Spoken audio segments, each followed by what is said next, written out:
just short, I should say, of midnight East Coast time. We are with you here on ESPN2 until the bottom of the hour. Jalen Rose is going to join us from Boston in just a minute. It's in Boston where Golden State, powered by Steph and Curry, grabs Game 4 to even their series at 2 games apiece. Steph Curry injured that foot in Game 3, but said, I'm going to play in Game 4, and play he did. If you were with us a little earlier, he told me that he wanted to come out and play with a demonstrated intensity. Let everybody in the building know we're here to play, and I'm going to let you know. Here's Steve Kerr on Curry's hot start. What's been the key to Steph Curry's hot start? He's really good at basketball. There you go. He is that. 19 points, 5 boards, 2 assists in the first half. But Boston had the lead at the break, but you know what's coming in the third, right? The Avalanche. Curry, his 5th 3 in the game, gives him 30. He's now had 10 finals games with 5 3-pointers or more. No other player has done that more than twice in NBA Finals history. In the final minute of the quarter, trailing by 3. This is such a smart play by Gary Payton II. Don't shoot the 3, let 30 shoot it. And Curry does. He had 33 after 3. But the fourth spin where Boston is dominated in this series. They lead by 4. Andrew Wiggins had a career high in rebounds, 16 of them, and he has some huge putbacks, including that one. After they get a stop, very next possession, there's Clay. He hits a 3 of his 18, and the Warriors are back out in front by 1. And Curry here, the handle on display. Smart's in vicinity. Williams is in vicinity. He finds the soft spot in the defense and hits. It's a 7-0 run. Golden State leads by 3. Couple possessions later, Curry again. Bang! 43 for Curry. 7 of 14. Here's Klay Thompson on his running mate's night. I think I have seen him show that much emotion, and the heart on that man is incredible.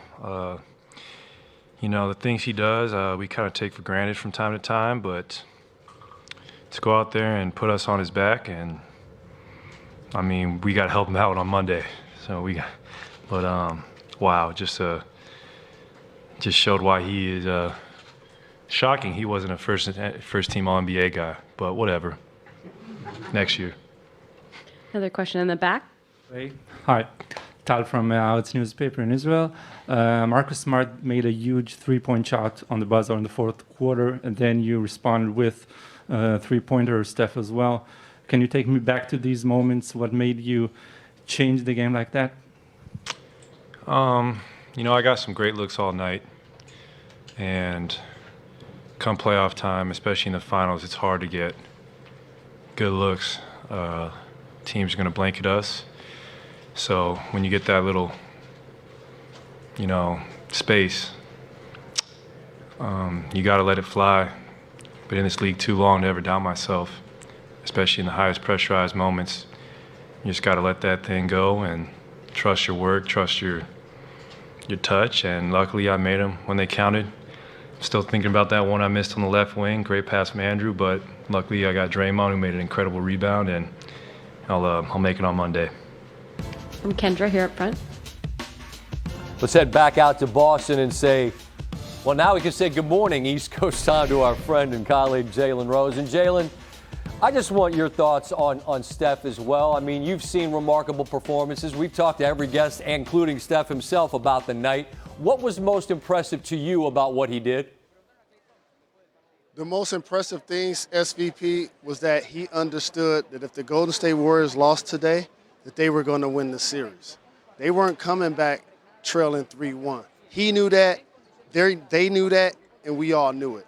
But the great thing about his performance is his feathery touch under pressure, even when he's contested. Almost like Papa shot type of 3-pointers. And the Warriors did something that was really intelligent. Other guys stopped shooting. They was like, where's Steph? Dribble handoff, get him the ball, feed the hot guy. He's the oldest guy, along with Michael Jordan, I believe, to score 40 in a finals game, hit 7 threes and score 40. I think Kyrie Irving was the other guy to do that. And when you look back at the history of the NBA and you see the teams that were multiple champions, They got a guy on that team that's him. Steph Curry was that for the Golden State Warriors. That's what Klay Thompson was talking about. We got on his back on the road and got it done. Now, the Celtics, they were willing contributors also. Offensively, they looked a little stagnant. They looked a little confused. Marcus Smart was open for a reason. He wasn't able to knock down a couple of those shots that they were giving him. And all of a sudden, they were down 1 or 2 possessions, and they seemed desperate. It was like they were going to go for the three, go for the home run, go for the home run. They stopped jabbing. And also, where were their best players when they needed them the most? In particular, Jason Tatum. That's when you need that guy who was ascending when he beat Kevin Durant, when they beat the Milwaukee Bucks, when they beat the Miami Heat. They needed that guy for the Boston Celtics, and Jason Tatum, they didn't have him in particular in the fourth quarter. Jalen, I think we can make stats or a performance tell the story we want them to tell. But I wonder if in this fourth quarter that this championship DNA that the Warriors reference so often and the familiarity with the stakes and the stage didn't reveal themselves to some degree. How much do you believe that that was what we really saw in those final 12 minutes? Well said, boom, because coming into this game, we know that the Golden State Warriors avalanche teams, as you mentioned earlier, in the third quarter. Right. But the Boston Celtics were plus 40 coming into tonight in the fourth quarter. They reverted back to the struggles they had in the regular season late in games. No ball movement, no cutting, settling for threes, getting turnovers, losing Steph in transition, losing them in half-court situations. And the Boston Celtics will look at this as a loss clearly. But the Golden State Warriors and Steph Curry, they took this game on the road tonight. I'll close with this thought from you, Jalen. Boston now knows in order to win this championship, they have to win a game in Golden State. But they already have. And so even though they lose home court tonight, they fly to the West Coast for a Monday night game knowing, look, we got to win this one or Game 7 if it's necessary. How much does it help when you've already done something that you now need to do again? That corporate knowledge is going to be there. That confidence is going to be there. And I've been to the Celtic games these last couple of rounds, and it seems like they've lost a home game that was head-scratching. They did this in Game 6 against the Miami Heat, but as you just alluded to, have still found ways to go on the road and play well. But again, on the road, your role players probably not going to give you the kind of performances they give you at home. So that means Jason Tatum and Jaylen Brown have to be the catalyst if they're going to find a way to get another game in Golden State. Jalen, appreciate you always. Be well until next time, all right, my friend? Appreciate the love. Thanks a lot. SportsCenter on the road is presented by Rocket Mortgage. So, Stephen. Point lead. It felt like we made some poor decisions, whether it was rush shots in traffic or, to your point, standing around looking at each other a little bit there. And so not sure if we tried to pick on mismatches too much. It got stalled out a little bit, but when we did run off-ball actions and got some movement, we got really good looks. And so we want to get the ball up quick and get into an offense. And if we don't have anything, still make them work the clock. And a lot of times it felt like we were standing around unsure of who we were trying to go after, and led to those stalled out possessions. On the left side, third row. By Manning CLNS Media. Defensively down the stretch there, what did you just see about the way you were playing the screens, and what led to some of the offensive rebounds and shots the Warriors were able to get off there? And we started switching a little bit more, take away the threes, and got them off the line, and then that obviously presents some cross matches there. And in general, it wasn't even the bigs on smalls; it was more Wiggins crashing from the wing, and they got some extra possessions as far as that. So, like I said, defensively, other than the late free throws, we guarded well enough to win, even though Curry kind of got loose, and our offense wasn't as good as it needed to be, and that aided them on defense. But credit to them. We knew it wasn't going to be easy. They were going to come in and lay down, and we had our opportunities, especially in the first half. On the right side. So you hear some thoughts from Coach Udoka, whose team fell. Now from Steve Kerr, whose team had to have it and got it.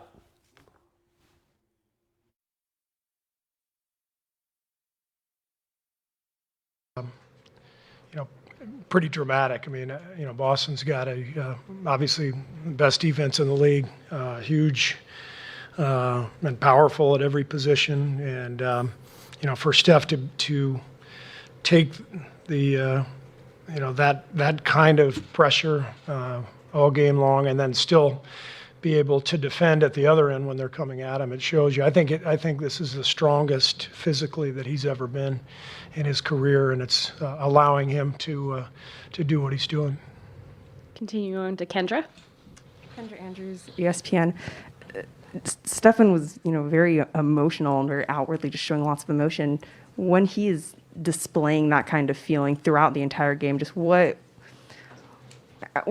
can you tell about the way that he's feeling in the game when he does that, or do you think that kind of just injects the rest of your team with some other kind of juice? Well, everybody was emotional tonight. I mean, we, down 2-1, we had to come out with some desperation, more physicality than we showed in Game 3. So it was a team-wide sense of aggression and emotion, and that started right from the opening tip. So, Steph obviously doesn't normally show a lot of emotion, but a night like tonight warranted it. Tim in the back. Certainly did. Emotion from the jump, but the key, the final 5 minutes. Really telling considering how well Boston has played in the fourth. In this game, Warriors outscored the Celtics in the final 5, 17-3, and I'm sure Steve Kerr would be smiling at that middle statistic. They got worked on the boards in Game 3. He said, we have got to tighten that up. They did, out-rebounding the Celtics 9-1 in that critical fourth quarter stretch. All right. Jalen Rose will join us from Boston with his